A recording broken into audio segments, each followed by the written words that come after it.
نبی پاک صلی اللہ تعالی علیہ وسلم نے اذان کا سلسلہ کیسے شروع کیا؟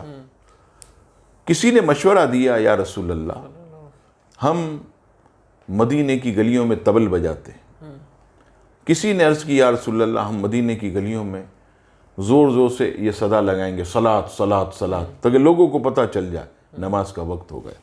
بھئی یہ مشورہ جاری تھا کہ جامع ترمذی حدیث نمبر 189، کنز الامال حدیث نمبر 20948، ابن ماجہ حدیث نمبر 706، حضرت عبداللہ بن زید انصاری رضی اللہ تعالیٰ عنہ نے خواب دیکھا۔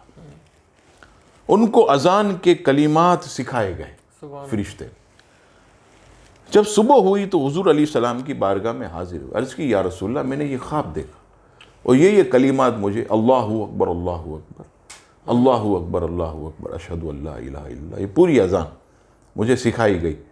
تو نبی پاک علیہ السلام نے یہ نہیں فرمایا کہ اے عبداللہ بن زید انصاری تم اذان کہہ دو، نہیں، فرمایا کہ تم جو ہے یہ کلمات بلال کو سکھاؤ اور بلال سے کہو کہ اذان دیں، کیونکہ بلال تم سے زیادہ صاف اور اونچی آواز والا ہے۔